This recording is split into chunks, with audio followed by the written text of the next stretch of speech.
अखेर भाजपा नेते अविनाश ठाकरे यांच्या मध्यस्थीनं सुटलं शेतकऱ्याचं उपोषण। उपमुख्यमंत्र्यांसोबत फोनवर बोलणं करून दिल्यानंतर सुटलं उपोषण। रात्री अविनाश भाऊ ठाकरे आणि दिलीपजी ठाकरे यांनी माझं उपमुख्यमंत्री साहेबांसोबत बोलणं करून दिलं।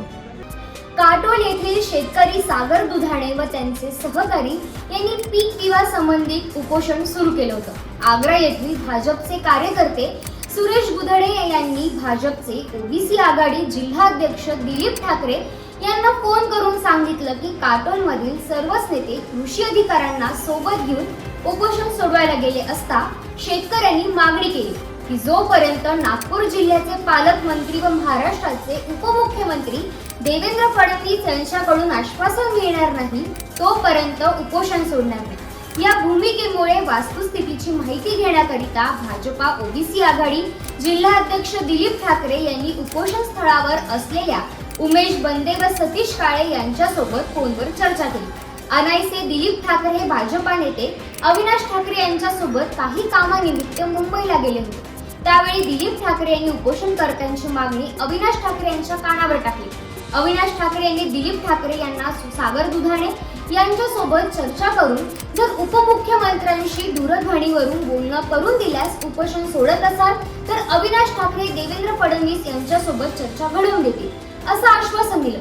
सागर दुधाणे यांनी होकार दिल्यावर अविनाश ठाकरे यांनी उपमुख्यमंत्री देवेंद्र फडणवीस यांच्या मुंबई येथील सागर बंगल्यावर जाऊन वस्तुस्थिती मांडली।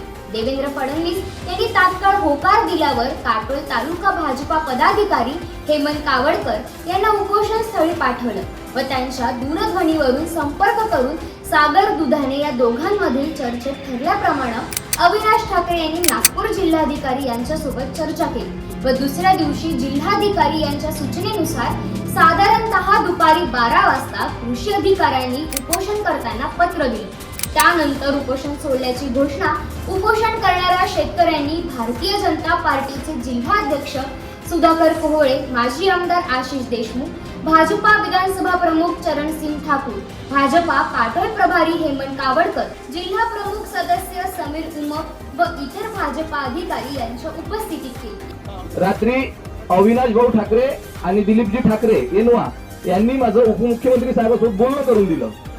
या सर्वांचे मी सर्वप्रथम आभार मानतो। या सगळ्या मुद्द्याबद्दल तुम्हाला काय वाटतं आम्हाला कमेंट करून नक्की सांगा। धन्यवाद।